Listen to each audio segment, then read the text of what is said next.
Our next speaker is Mr. Iftekhar Hussain, Principal Product Manager of Cyber Threat Hunting at Microsoft India. He has more than 15 years of experience in providing high-value cybersecurity consulting to top enterprise business, public sector organizations and governments in Asia Pacific for guidance and cyber threat assessment, security reference architecture, solution design, development recommendations, and cybersecurity strategy and technology roadmap. Please put your hands together for Mr. Iftekhar Hussain. Good morning, everyone. Am I audible? That was quite a mouthful. Thank you. After spending like 15 years in consulting and solution architect, I recently moved into product engineering. So I thought, okay, let's try my hands and build some products for you all. My name is Iftekhar. I am one of the principal product manager for our threat hunting platform, and today I'm going to talk about why we should talk about proactive threat hunting in the first place. It's great to be here, first of all, in person, meeting some of the old friends and other respected members of the community. Vishal, great to see you, and great to follow Mr. Rajesh on the stage. So thank you so much, for having me here. Traditionally, when we look at our SOC processes, there are multiple components. Of course, most of our efforts are going into reactive incident management and reactive incident response, and of course forensics. And there's a bit of things that we are not doing today, or not so much, is proactive hunting. And let's go ahead and talk about why proactive hunting. Now, typically, in most organizations, what we have seen that we are waiting for certain things to happen, unless and until it goes up on your queue as an incident management queue, people don't take any certain actions. And of course, because of the lack of, or the scarcity of human talent that we have all learned about, and we know, of course, it is difficult to maintain and keep the talent in-house because of the attrition, because of the learning needs, development needs, of course, having to know what's happening in the major part of the world from the threat perspective. If we have limited talents, of course, we are going to focus on what? We're going to focus on the incidents which are already up in the queue and making sure that they are not progressing towards making an impact and making sure that they are triaged well, they are investigated well, and of course they are remediated in time as well. However, there are a lot of things which happens which do not really make it to a product detection, and we'll talk about that. First of all, when we look at the SOC processes, there are two queues of incident management. One, there are alerts coming from your products, which are EDR, XDR, and so on, and they get to triage, investigated, remediated. And then there's another component which is proactive hunt, which basically does by a different team altogether, looking at the telemetry, not looking at the alerts or incidents, but looking at the telemetry. Now, why do you really want to do a proactive hunt? Because there's a school of thought which basically says that let something happen, let it show some sign of anomalies before it comes to a product detection queue, and then maybe we'll take a look at it. And that has worked really well for us over the last few years, but not so much, because what we are now seeing that any products, any detection products which is purely based on AI and ML, they of course have certain thresholds of maintaining high signals to noise ratio. And what we call internally is SNR, which signals to noise. Like how much of a noise you're looking at before you can find some signals out of it. And if the signals to noise ratio is higher, the probability of finding threats from that signal, which is true positive, is higher. If the ratio of signals to noise ratio is lower, then you may not really find true positive threats there by the product itself. And because these products are meant and designed for scale, they would focus on specifically building those detections which are more likely to be true positive rather than false positives. Because nobody wants to see a bunch of false positive detections up on the stream, which needs to be triaged and investigated and so on. Because we would like to focus our energies on some true positive alerts and not dealing with alert fatigue, false positives. And that is where the proactive threat hunting pictures comes to picture. Now, in proactive threat hunting, certain things requires human interpretation and human intelligence. Now, let me all give you an example. We all use Outlook, right? We are all using Outlook. So how many of you still use PS3 files? Because now we have very large email systems which has large storage. People have stopped using PSD files, but there are organizations who are still using PSD files to archive their emails in there. So PSD files are a source of great data. A lot of sensitive, a lot of confidential data is there in the PSD files. Now, let's say a scenario. If a PSD file is being moved from its original location to a different folder altogether onto the same system or to someplace else, it could really mean two things. One, the user themselves are moving it because they need a backup of their emails because maybe their machine is getting formatted, or they may have a new machine to go on, and that's why they're taking a backup. But it could also be a legitimate attack technique of data exfiltration. If I'm an attacker, if I got hold of your computer, the first thing I would do is to basically extract the PSD file out of there, because the PSD file consists of world of data for me as an attacker. So just moving a PSD file from its original location to a different location, if your detection product starts detecting this as a threat, trust me, you will have so many false positives to begin with. And that requires human interpretation. Now, if you're looking, and this is one of the hypotheses of threat hunting. So let's say you build a hypothesis that I would like to see all the movements of PSD files in my organization. Now, when you do that, you will find two things. One, the user who is the owner of that Outlook is logging in interactively on the computer and then moving the files. Or there could be other things as well. Somebody logged on to on that machine through a 𝗵𝗏 remote, launched a PowerShell, and then used the PowerShell to move the PSD file to another folder, and then breaking it in a chunk of multiple zip files for staging so that they can exfiltrate this later on.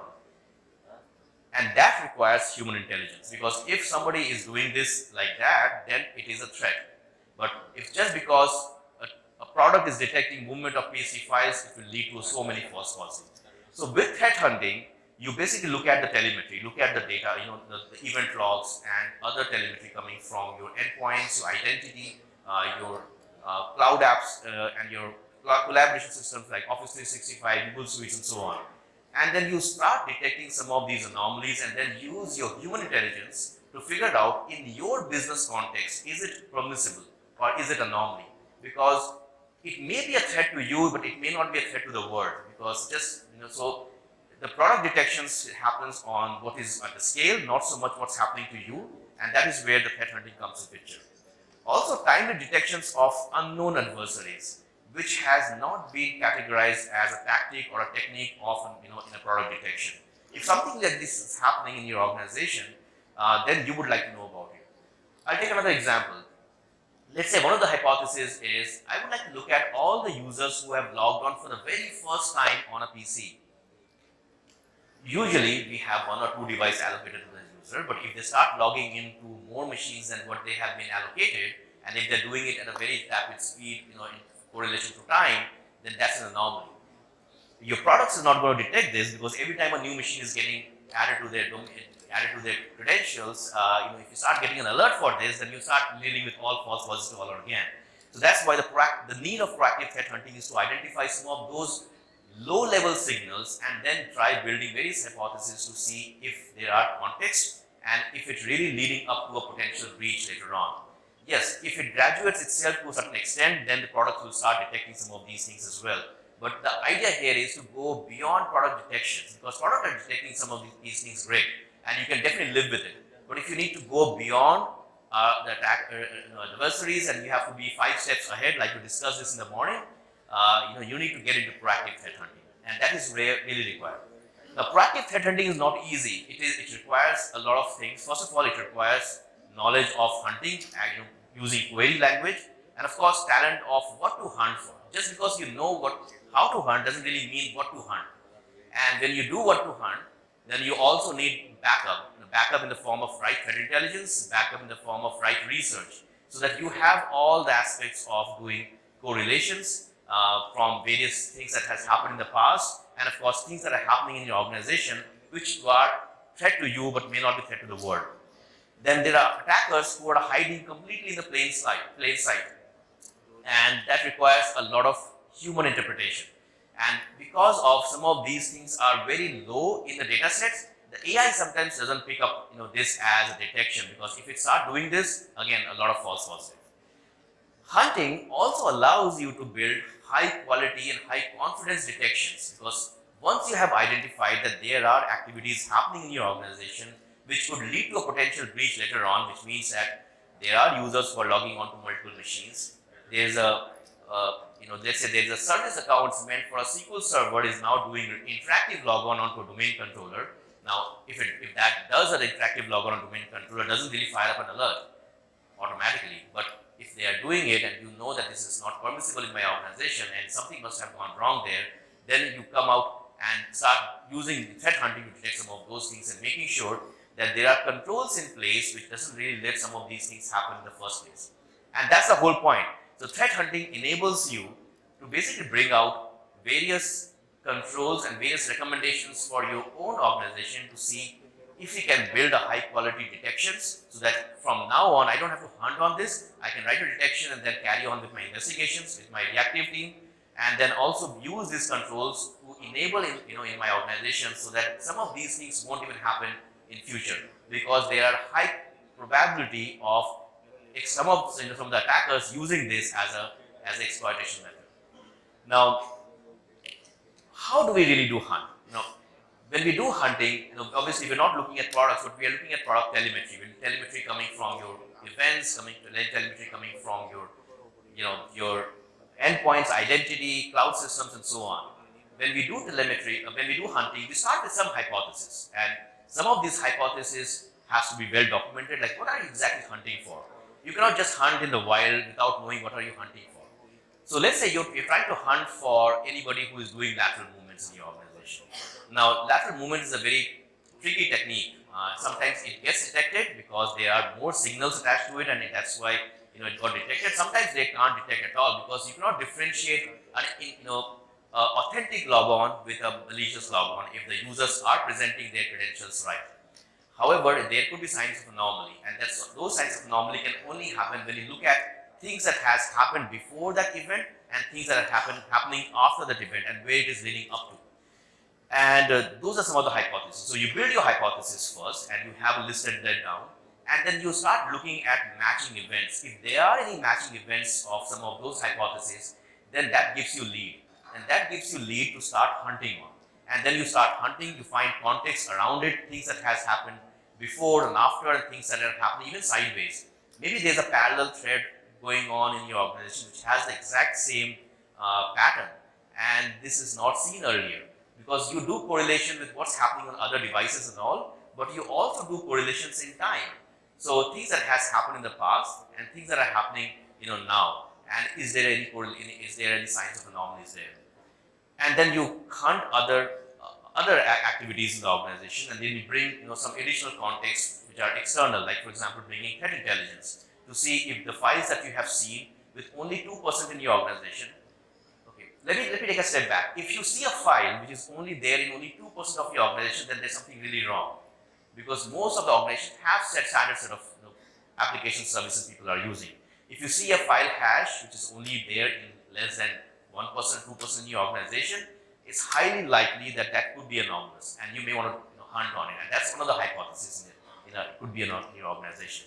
But you then start bringing external factors like research of threat intelligence to see if this file has been seen elsewhere, or is just only your organization has it, or if it is being tracked as a worldwide event, but maybe you're the first one that you have seen this file and it's causing anomalous activities in your organization. So you build external systems and automations using threat intelligence, and you start matching some of these things. And then of course you investigate. And you investigate and find patterns to it, and then start finding what are the salient points, where this file come from. Is it a email-based intrusion, or it came from a drive-by download and some of those things, and you start documenting this. And then that leads to an alert, and that leads to an alert to internal systems, and then write high-quality detection. So that next time this happens, you know that what to look for, and your detection rules are not going to call any false positive, because you have charted out the exact TTPs of this particular activities. This also goes back to reduce the false positive on your reactive side of things as well, because if you're looking at the default product detections and you're finding this more noise than actually alert or incident, then you can also use threat hunting to basically complement your reactive side of things and make it more detectable and more refined there. Now, a lot of organizations are focusing on reactive, like you said. There are certain hypotheses which requires a longer time. It cannot be just done in a couple of hours. Some of the hypotheses requires multiple days to come to a point to say, is it a true positive, benign positive, or is it a false positive? And because this requires a lot of time, a lot of organizations doesn't do it because they would like to have their, their great talent focus on things which are of immediate, response. And that is where there's a mix. Now, how organizations like Microsoft is helping. Now, we have obviously a great human talent within Microsoft, where bringing solutions from our products and services, but also we thought that we are having a great talent of our research centers, our Microsoft Threat Intelligence Center, which is tracking a lot of threat actors and so on. How can we make sure that our customers have access to this human talent within Microsoft in the form of human, not form of products and services? And that is where now we are getting into a proactive threat hunting space as well, where we now will complement our customers like yourself on proactive threat hunting. So we would now like to do this proactive threat hunting on your data sets and give you more insights from this hunting, from the telemetry, to see if there are any anomalous activities happening in your organization going beyond the products and services which are already using. This allows us to find various detections from not just happening at you, but if you can correlate things that are happening to you, which may be a very small portion, but when you correlate this with our worldwide activities and look at other customers, and if you see that there's a correlation and there's the same pattern, this could be a malicious campaign or a larger campaign as well. For example, we saw in very recently we saw one of the customer, their vendor basically was compromised, and they basically had an email, and it's just one email coming from an organization whom they basically used to interact a lot. And when we found that this particular email was malicious because it had a URL which was pointing to a web page which is basically malicious, we started hunting on it.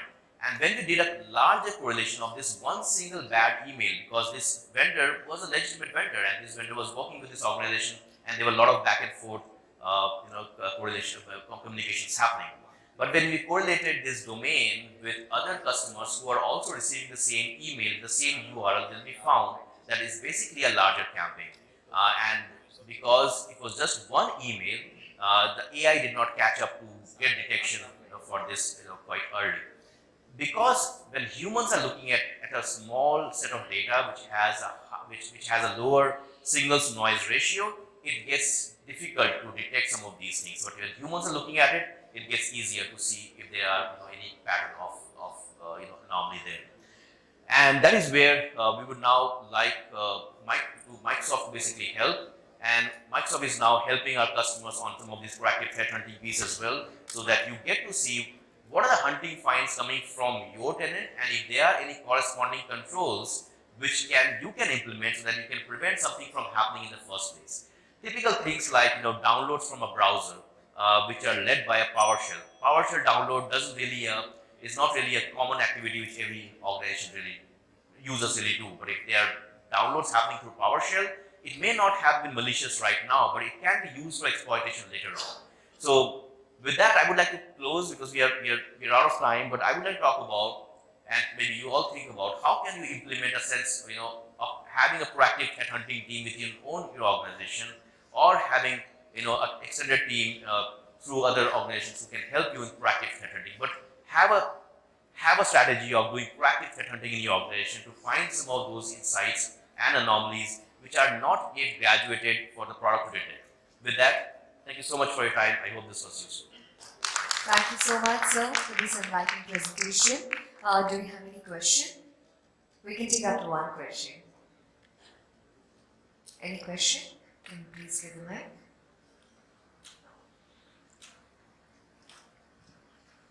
Do you do any automation also in threat hunting? Can you just talk about that if you have something? Yes, absolutely. The automation comes from what you should really hunt on, because the opportunity is endless. Because you still need to invest a human's time to do hunting. The automation comes from it, bringing the positive leads which are worth investigable. Because if you're hunting on certain leads, which the probability of finding anomaly in there is very, very, very low, then you basically have to prioritize there as well. So automation and artificial intelligence are being used to basically find out those leads where the possibility of finding anomalies is higher. So you can use automations there. And when you do that, because hunters doesn't really have to write queries all the time. Once they start investigating, they should have things at their fingertip, like having right intelligence match at the same time on the platform itself, having to collaborate with another teams, and their telemetry, which they may not have access to at the same time, and they need access to those events during that time. So that automation have to play. And once they find a particular thread and various events, how can you automate a quick detection rules out of it? And the detection rules have a right playbook, so that if detection rule fires up, a certain playbooks basically get executed. So it definitely requires a lot of automation to even streamline threat hunting. Otherwise, people will start spending a lot of time just doing manual querying and not find anything out of it. So a lot of artificial intelligence and automation have to build on top of it.